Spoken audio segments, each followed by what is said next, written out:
It's time to take command with former NFL tight end Logan Paulsen and former Commanders beat reporter Craig Hoffman.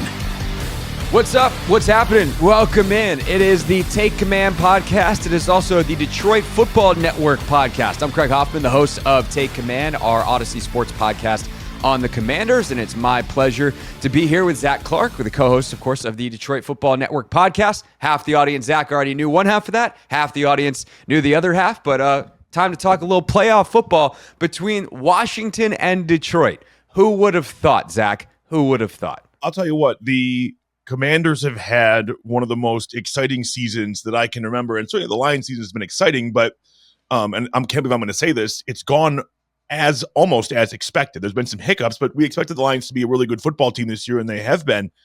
The Commanders have been just thrilling in the way that they've won football games. You know, as a Detroiter and an NFC North member, watching them humiliate the Bears was one of the greatest things I've ever seen. I'd love to see it over and over and over again. So I'm excited for an opportunity to see them up close and personal. I've watched, but now I'm going to experience. And I'm looking forward to it. I chuckled pretty hard the other day. I was listening to the Athletic Football Show, and my guy Robert Mays, who's obviously a Bears fan for those that don't know, and he's just like, man, every time the Commanders play, I'm having fun, I'm watching them, and then they have to show the flashback to the Hail Mary, and I'm like, how did I get roped into this? And, you know, also, Zach, you probably don't know this, but I had quite the back and forth with Bears fans that week. They were obnoxious and terrible all week long, and so the amount of pettiness I had after that game was unseen in the history of this show otherwise. So how satisfying was that for you, though? I had to feel so good. Amazing. The way and especially with I can't think of the guy's name, but he was taunting the Noah. crowd. He's Yeah. in the wrong spot. Oh, yeah. Booze. I mean, it's just, yes. It was amazing. It was amazing. It was so good. I was in the building. It was amazing. Fantastic. Before we get to this game, just real quick, I think I'd be remiss to not ask you about kind of how Dan Campbell and Brad Holmes and everybody in Detroit has built this, because I think Detroit is the model in many ways for Washington in terms of how they're going about this. Now, there are some key differences. Obviously, in Detroit, you guys with the veteran quarterback route, you trade Stafford, get Goff. That works out tremendously. This roster is outstanding.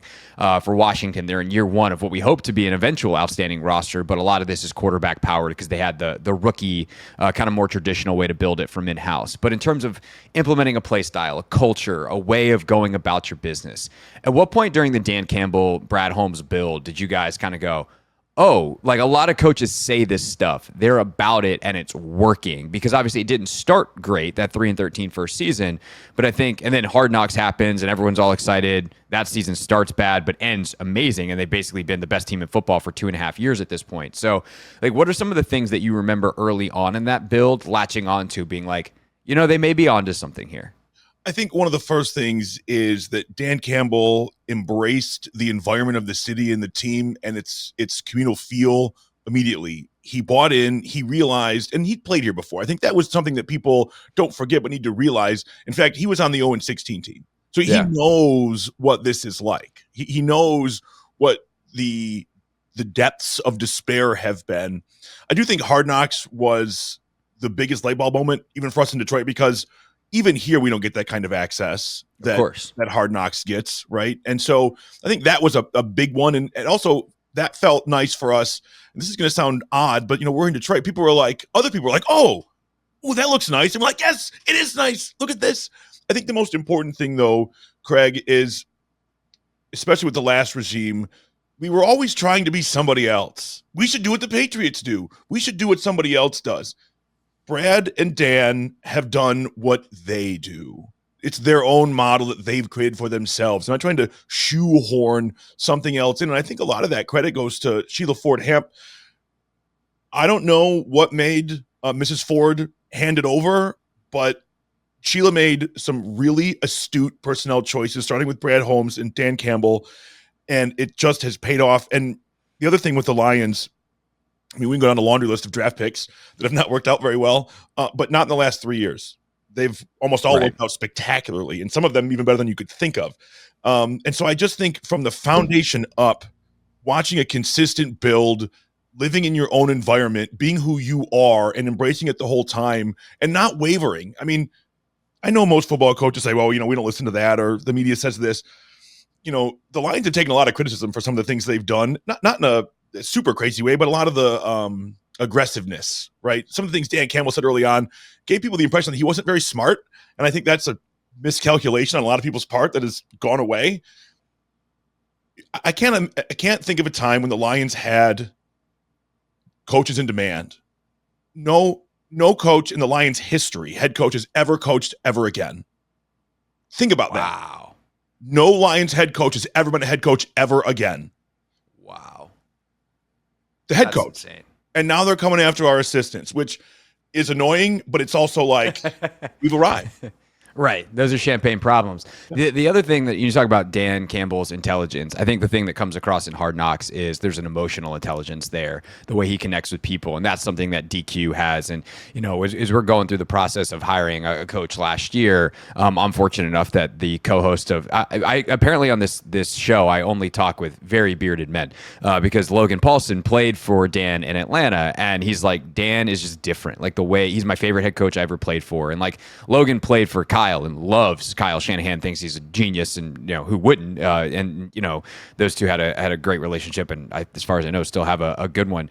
But like the way Logan talked about Dan and the way he operated the program, I was like, I'm kind of intrigued by this as someone who looks into the psychological stuff quite a bit, and I think that has been a really cool thing. And I think there's something that's mirrored there too between the two Dans is there's both an emotional intelligence and connection and brotherhood with also a toughness, because sometimes those two things get kind of conflated on opposite sides of like, you can't be emotionally in touch and like tough and masculine. It's like, no. That's actually the most tough way you can be, is that you are vulnerable and you are connected to the people next to you. And it's the best of sports. It's what it's all about. And I think there are arguably no two franchises that do that better than what Detroit has been doing the last 3 years and then what Washington did this year in a pretty remarkable way. And that then allows you to play better on the field and implement the play style and all those things. And I don't want to go too much high level here. I want to get into the game. So I'll just wrap with this. My favorite quote, perhaps of any coach I've heard in the last 5 years, is from Campbell earlier this season, where in one of the post-game locker rooms, he goes, "It doesn't matter who puts on our uniform. Like, we are who we are," is basically the crux of it. And that's not how the NFL is supposed to work. It's supposed to be a talent league. But the fact that they have been able to, no matter who has come through that building with all the injuries that they've had on defense, be the same team and implement that play style, play with the same physicality, not change their calls. They just get guys up to speed and say, "You're a Lion, here's the jersey, this is how we do," and then they go get down. I think that is remarkable and is a huge reason why they're the number one seed and favored by double digits on divisional weekend against a very good Washington team. Yeah, and just to put a bow on that, we were talking to the great Doc Walker last night, and he called Dan and Dan cousins, and I just love it. I love that because I do feel that way. Everything that you said is true, and I just think, and this is not a patronizing pat you on the head thing, but we're just you in the future. I really believe that. No, I totally agree with that. 100%. So, all right, let's get into the game. Let's get into the X's and O's of it all. As you guys get to your game preview this week, we're recording this on Wednesday morning. Logan and I will do our big, giant X's and O's. Logan's watched way too much tape film review on Thursday. But I certainly have some big topics, things that I think are going to be important. What's the number one thing for you, though, that you think determines the outcome of this game on Saturday night? I think the easy thing is to say the defense, because that's what struggled so much. But the Lions and their run game and how David Montgomery folds back in and how the Commanders deal with that is going to be wildly interesting and I think that's true for Lions fans too, because all season long, it's been a 50-50 split. Gibbs, Montgomery, Gibbs, Montgomery. Their carries are almost identical until a couple of weeks ago. Jahmyr Gibbs on his own has been fantastic. NFC Player of the Week, NFC Player of the Month to end the season. It's been spectacular. How does that work with Montgomery coming back? I don't worry about an ego thing. I just worry about a game plan thing. They had a system. The system gets upset. Things don't change much productivity-wise. So how do you go back to that? And that's the first thing I'll be looking at. Yeah, I think that plays into my number one thing, which is what is the game script? What is it that actually, like, how does this game play out? Because there's ways, and a lot of them. If you think of it like the NBA draft lottery, there's 1,000 combinations, and there's a lot of ping pong ball combinations, unfortunately, on our side of it, that end with Detroit winning by a lot because their offense is so potent. The good news for Washington, though, is the game script they just played against Tampa is how they win this game. Can they control the ball? And I think against Detroit, in some ways, it's easier because Tampa's run defense is very, very good. Running inside on them is almost impossible with the combination of speed and quickness of Kalijah Kancey, power of Vita Vea.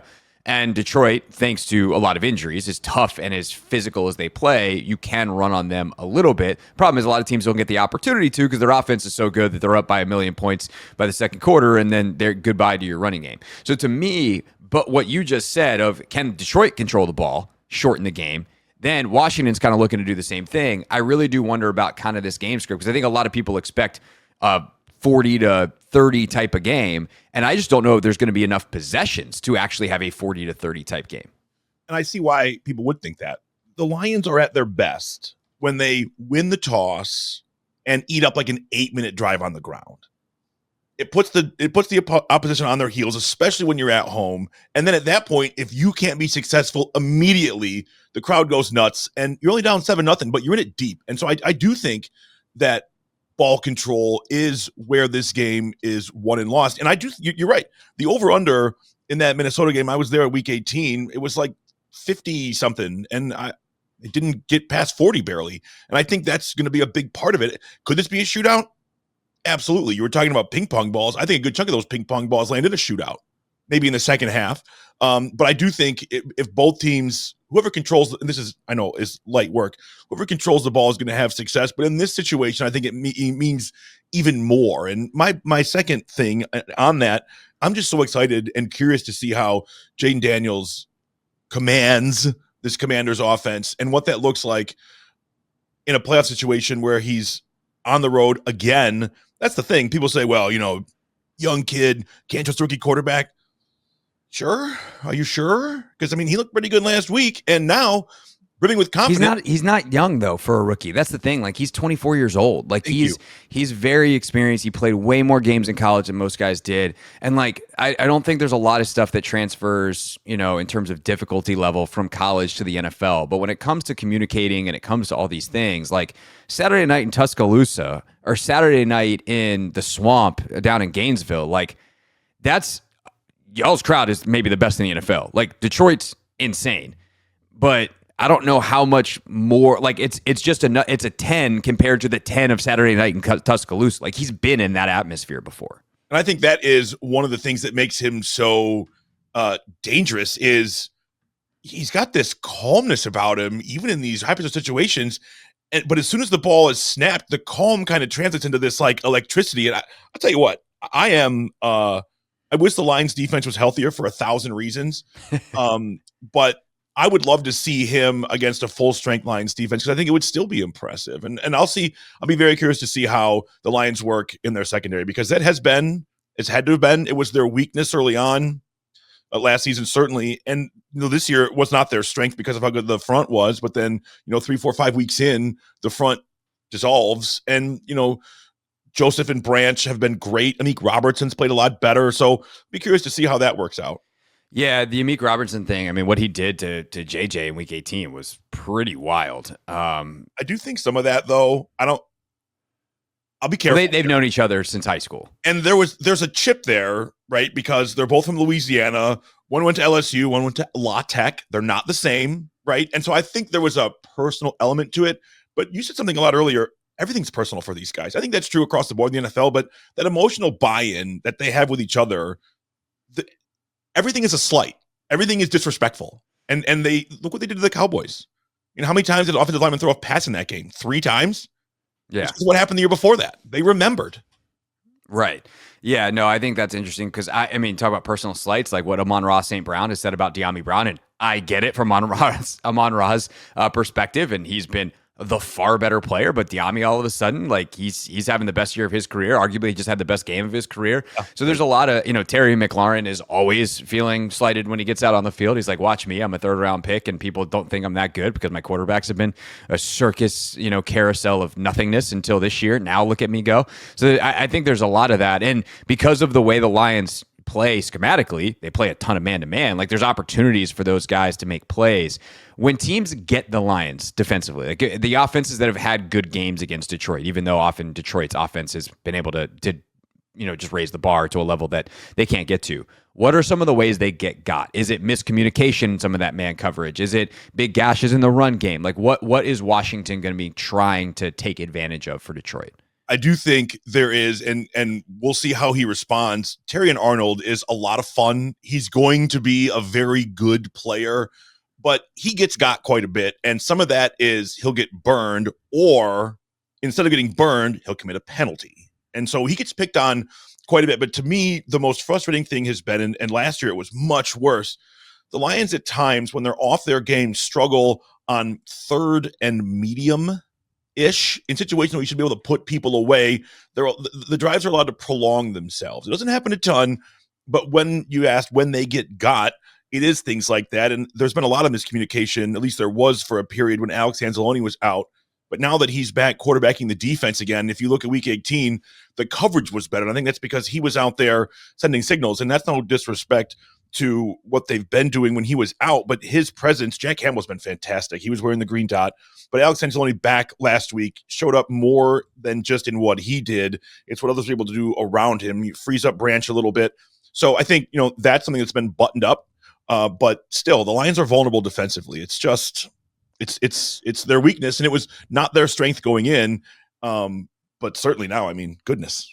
Yeah, I think one of the interesting elements of that from a communication standpoint is the Washington no huddle. It's not necessarily hurry up, but what it does is it puts pressure on defenses to communicate without a huddle. You have to be able to get lined up quickly, because even though they're subbing in and out and like you get your chance to match the substitutions and there's time, if they're on the ball, you have to be ready and you have to communicate. And Cliff does a really good job as an offensive coordinator of putting defenders in conflict. And whether that's with the RPO game, or whether that is in the zone read game, or whether that's with the route combinations and some kind of twists on some I would say more standard NFL route concepts of, we're just going to put a guy that looks like, it looks like Spot that you've seen 1,000 times in these West Coast offenses, but we put a little twist on it that guy, that linebacker, that DB, like he doesn't know what to do. And to get that stuff communicated and to be ready for it is a lot harder when you can't come together between every snap, and the crowd's going to be loud as hell. And that, Detroit's defense is used to dealing with that of like, hey, we're loud,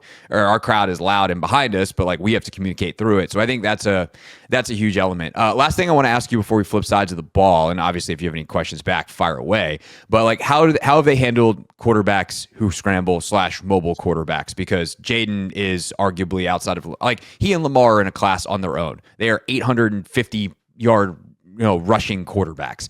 Their slipperiness, the way that they get out of the pocket, like they are just different. How have they handled mobile quarterbacks in general, and especially those that have a quarterback run element to them? These are the things that keep people like me up at night. The Lions have, over the last couple of years, the last several years, really struggled. I mean, it has been a challenge. This year, though, they have been better. I don't want to call them undisciplined in the past, but in that specific sense of staying home and staying alert, they feel more disciplined this season. But that is going to be an issue. And the thing is, they've not seen a ton of them. And I'm not saying there are a ton of guys like Jayden Daniels, but I mean, look at Josh Allen. That he made things very, very difficult on the Detroit Lions. And he had a day of days, but part of that was because of what he can do with his legs. So I do think that is a concern for the Lions. I think they see a ton, and something they certainly have, right? It's not something you can simulate. How do you simulate Jayden Daniels in practice, especially when Goff is your quarterback? Yeah, good luck. You have to put like your fastest guy back there and pretend that every throw that he makes that is terrible actually was complete. Right. Be like, sorry guys. Yeah. You have to know that that's a completion in the game. But you mentioned like some of those 3rd and 6, 3rd and medium type of situations. Like, if you're going to play man coverage against Jayden Daniels without a spy, without anything, like that's a tough ask, because if you cover everybody, he's going to take off. Your eyes are not on the quarterback. So a lot of teams wind up playing zone, or last week Tampa used spy, or I should say a spy, or sometimes they had 2 guys spying him, which was hilarious to watch. And that means you're short on the coverage, or you're short on the actual pass rush. Like, Why is Tampa rushing 3? They're the blitz happiest team in the league. Oh, because they have 2 spies sitting in the middle of the field on Jayden Daniels, covering no one, just making sure he doesn't run. And he's a good enough passer that that's not really a viable strategy either. And in some ways, like, this is why it's such a quarterback-driven sport. And again, we're going to talk about the Detroit offense here in a second. And I have more concerns about Washington's ability to stop Detroit's offense than I do Detroit figuring something out.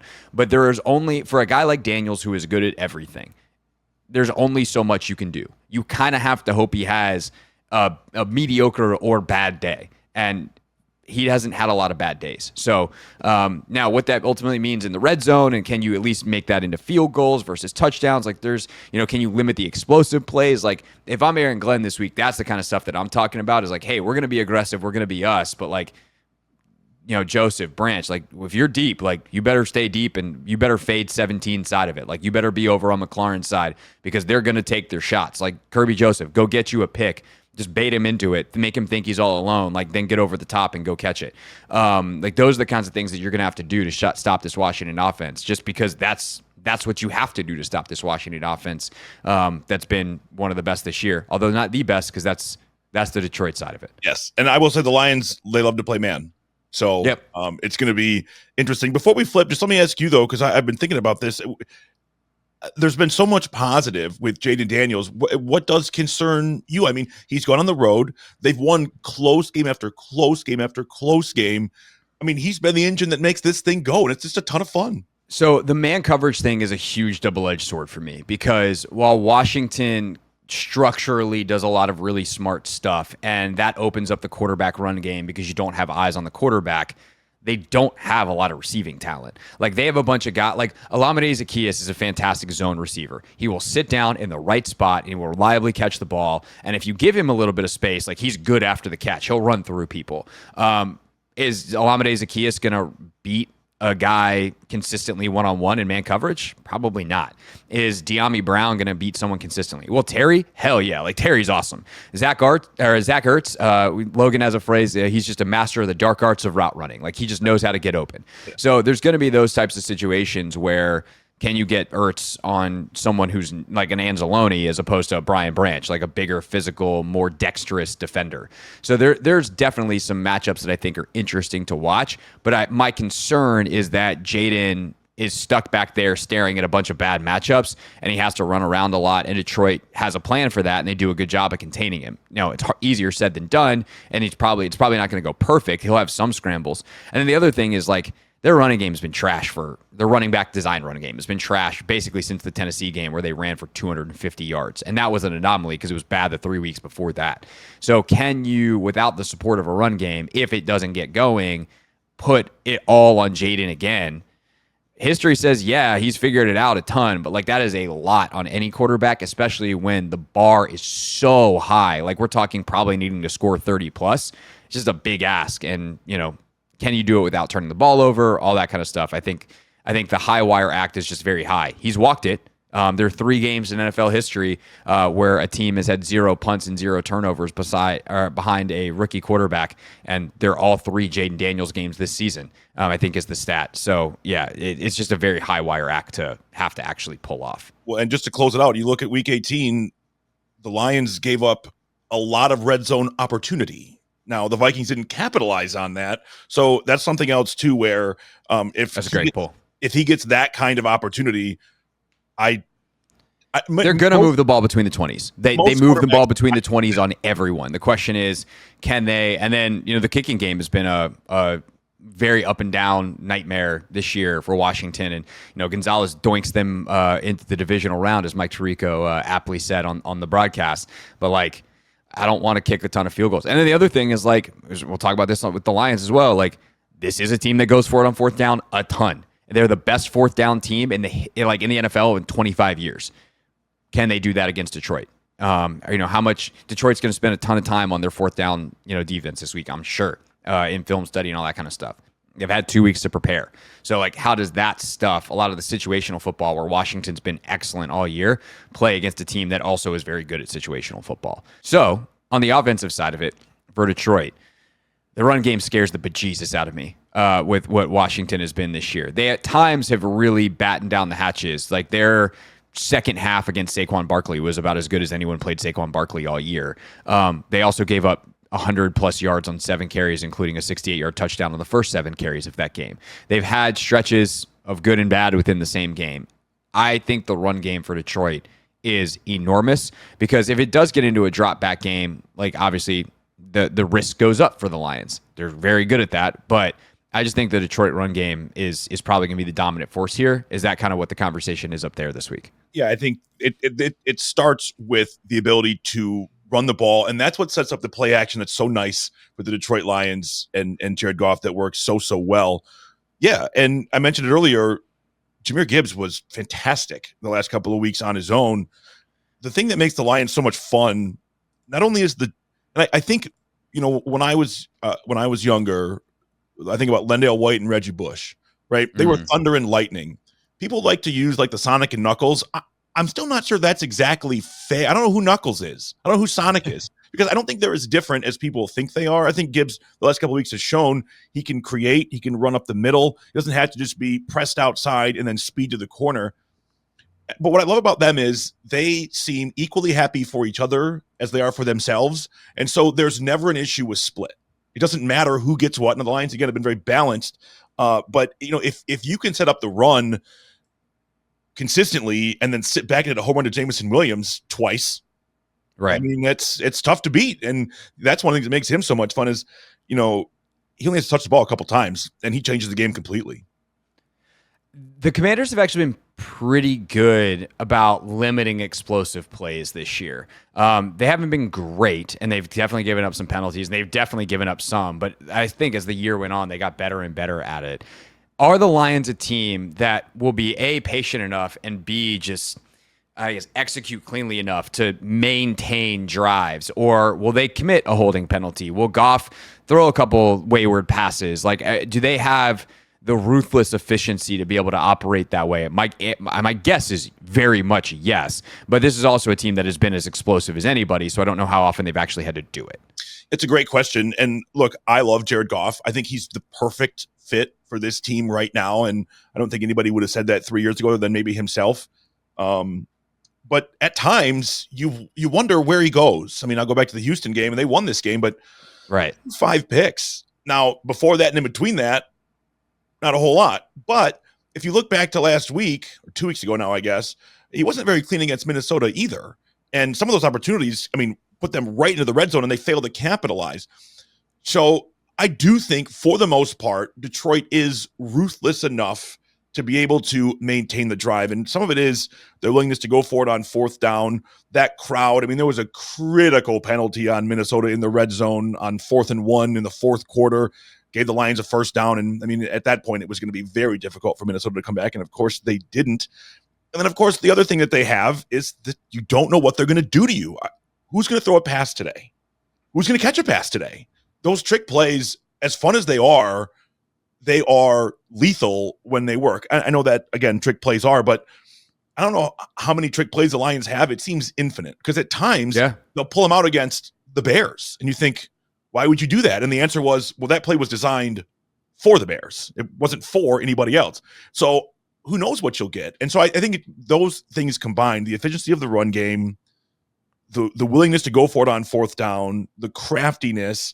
And then again, when Jared Goff's on, he's had multiple games this season with no incompletions in the first half. What more can you ask from a quarterback? And the answer is absolutely nothing. Yeah, I think the other thing that is terrifying for me on the Washington side of it is just the dominance of this offensive line. Like, they've gotten moved by a lot worse offensive lines than arguably the best in football. And their ability to just, like, I watching tape the other day, there was a run against Tampa. I was like, that was nice job, like, good run fit. And I looked down, I was like, wait, that was a 6-yard gain? Because Bucky Irving just buried it in the back of the offensive line and ran for 6 yards. There was no hole. There was no nothing. The line of scrimmage just moved 6 yards. And, like, Detroit is excellent at that. They move people. They sink double teams. They create crevices. And I think the stat that kind of embodies that is David Montgomery and Jahmyr Gibbs are both top 6 in the NFL in success rate on their rushes. Like, these guys get it done consistently, not just for the big chunks, which we all know that Gibbs is capable of. And Montgomery's had his fair share as well. I think Gibbs is second in the NFL behind Barkley in EPA per rush, or maybe behind Henry. But like his ability to break the big one is enormous. And so I think that's the thing. Like Washington's a very physical group. They will hit. They play really hard. They fly around. There's a lot of speed, but they're just light up front. And I think that's the thing that, at the end of the day, like one, from a pass rush standpoint, obviously Detroit's excellent. And if you keep Goff clean, like he's very efficient. He can do that stuff. But the ability to literally just be like, oh, all right, incompletion on first down, it's 2nd and 10. We're going to move the line of scrimmage 6 yards and set up a 3rd and 4. And by the way, now we're in 4-down territory. Because last week against Tampa, like there was a ton of 3rd and 7s, ton of 3rd and 9s. And Dan Campbell's crazy, but he ain't going for it on 4th and 9 at his own 35-yard line and in the first half. If on 4th and 4, he might. And so I think that ability to keep things in 3rd and long and then ultimately 4th and long, like that's a huge key for, frankly, both sides, because both coaches are going to be really aggressive on that front. And I don't trust Washington to be able to do that because of how proficient Detroit is in the run game. Yeah, I mean, I think if this game goes the way a lot of people think it will, you'll have both punters on the bench making s'mores, right? I mean, you won't see too much of that. And that's one of the things I love about the Redskins too. And I mentioned earlier, the Cousins thing is their willingness to do the exact same thing. And you made such a good point there. And I think it's something that people overlook a little bit, even if not intentionally. It makes 2nd down, 1st down if you're willing to go for it on 4th down. Because most people, again, you punt after 3. Well, if you're not going to punt after 3, you get one more. And so it opens up your playbook in a dramatic way that I think is hard for most teams to contain. But I think for the Commanders, they will understand that because they're the same way. And I think that will make it somewhat challenging for the Lions. It's not often they find somebody as aggressive as they are, and the Washington Commanders are as aggressive as they are. And that should make for a fun matchup. I'm looking forward to that element of it. For sure. Anything else that we want to hit on before we get out of here, Zach?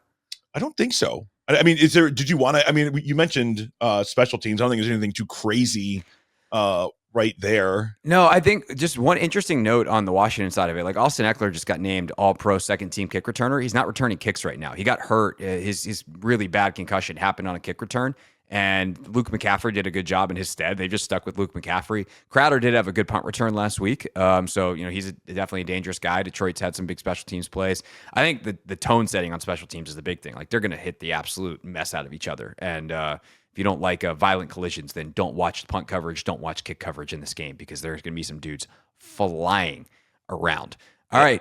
What's your guys' schedule for the rest of the week for more on the Lions side of this? Yeah, so we had an episode drop yesterday with Doc Walker, like I mentioned, and then we should record later today as well, and then we'll be out Thursday morning. And then from there we'll rock and roll until Saturday night, and then we record immediately afterwards. Well, I shouldn't say immediately, 2 hours afterwards.